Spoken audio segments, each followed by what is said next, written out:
We are so glad you're watching America Talks Live here on Newsmax TV. And it was estimated last night that the audience for the first presidential debate would approach 100 million. If somehow you missed the debate, or even if you saw it, let's take a look back at some of the big moments. By the end of this evening, I'm going to be blamed for everything that's ever happened. Why not?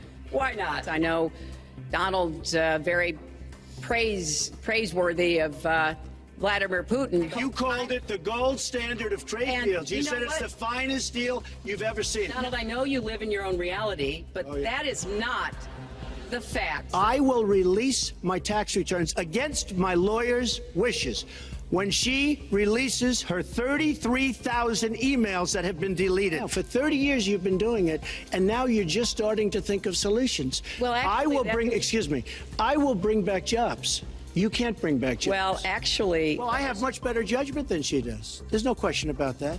I also have a much better temperament than she has. He has really started his political activity based on this racist lie that our first black president was not an American citizen.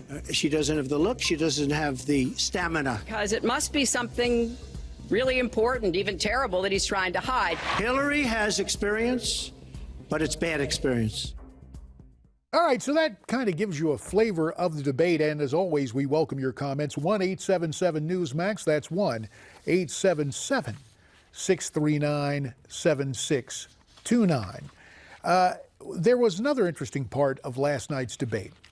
Donald Trump, the self-described law and order candidate, took on crime and violence, saying that African Americans and Hispanics dwelling in inner cities are living in hell due to continued unrest.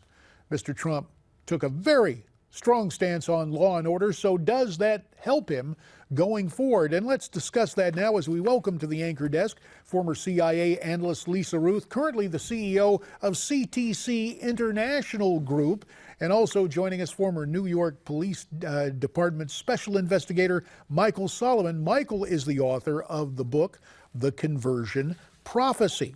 So I want you to take a look at the debate over stop and frisk last night. We'll listen and then we'll get your respective reactions, okay?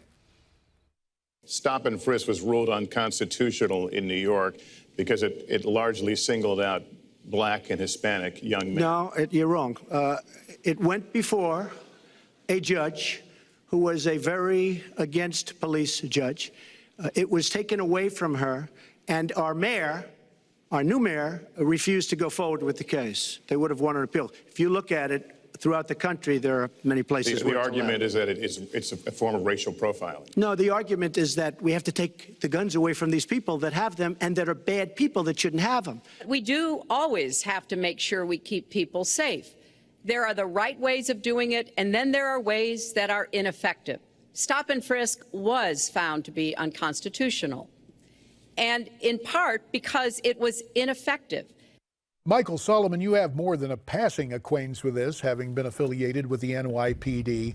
What was accurate during that exchange? Well, unfortunately, Hillary was wrong on her side, and Donald was about 90% right. Stop and frisk is something that people don't understand exactly what it is. They think that police officers are getting out of their patrol cars and putting people up against the wall and just searching them, going into their pockets, stripping. It's not true. It is so far from the truth. What stop and frisk is if you have reasonable suspicion that somebody is carrying a gun or a weapon or anything else, even contraband, narcotics, but you got to be able to see it. You got a guy in the middle of August wearing a ski jacket with the hood up, down jacket, and it's 95 degrees out, and he's got a big bulge in his pocket. That's reasonable suspicion. You can pat him down. You can't go into those pockets. You pat him down on the outside. You feel a gun, what you believe is a gun, then you've elevated reasonable suspicion to probable cause, and then you can go further. But when you do a stop and frisk in New York, when I was the paperwork involved was amazing. First of all, every police officer carries what they call a memo book. It's like a daily diary. You've got to put in that book why you stopped him, the reason you were suspicious, his name, address, pedigree, everything about him, and then you fill out all these forms. Since stop and frisk stopped in New York, murders and violent crime are up. Despite what she said last night that, no, you're wrong, they're down, they were up. Petty crimes were down. And there's a big difference because violent crimes are not petty crimes. Lisa, we're going to get your take on it in just a minute, but let's listen to one of our callers first at 1-877-NEWSMAX, 1-877-639-7629, to Harrison, Arkansas. That's where we find Shirley. Hiya, Shirley. Hi. Go right ahead.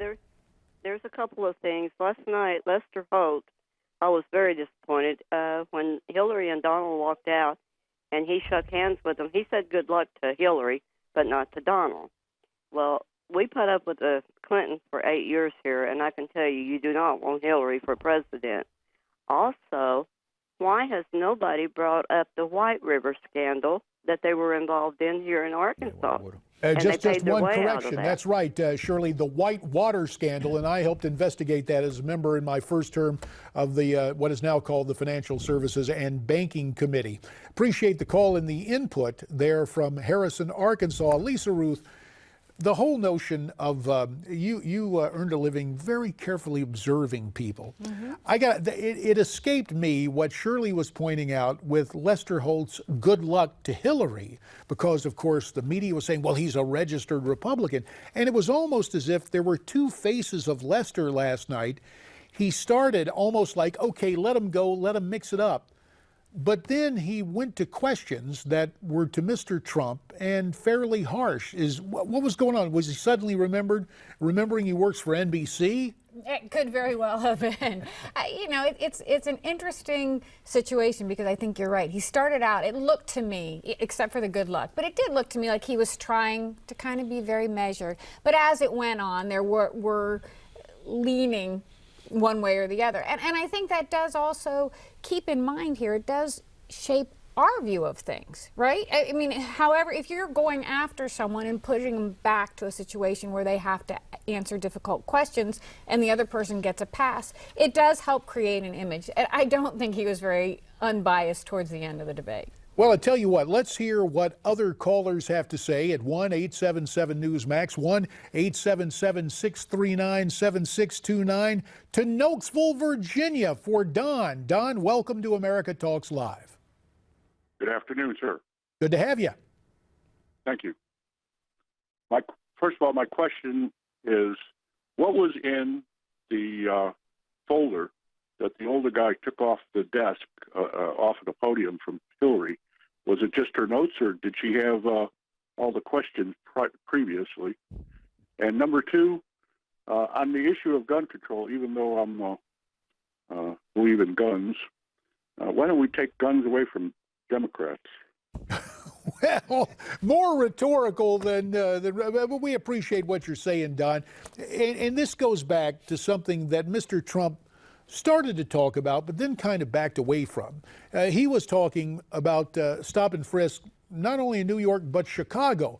You touched on the new violent crime figures that the New York Times wrote about. U.S. murders surged in 2015, and ironically, you go to Chicago, the adopted hometown of Barack Obama, and you see violent crime and more murders. And the other thing is, the drug cartels, I hear from the Chicago police, have moved into inner city Southside Chicago.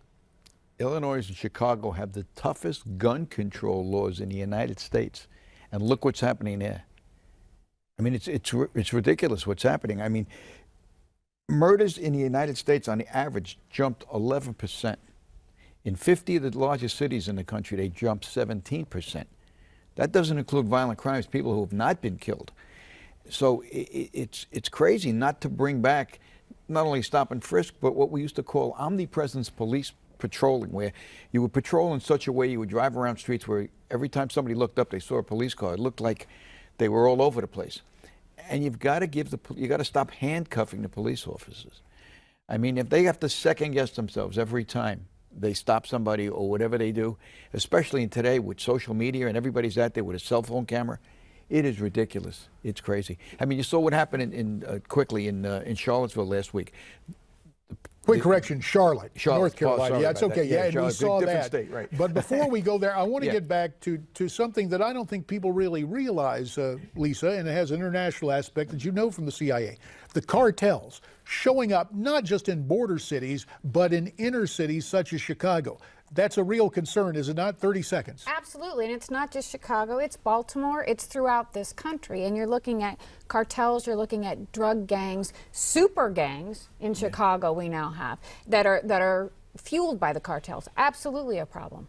And one thing that is not a problem is the fact that you are here and you are there and you are watching where you're watching. We're going to ask everybody to stay in place. Maybe you can pick up your phone and call us at 1-877-NEWSMAX, 1-877-639-7629. We will continue our conversation, and most importantly, we will have you get involved in it as it is the day after the first presidential debate featuring Donald Trump and Hillary Clinton. It's America Talks Live here on Newsmax TV. We're talking to you.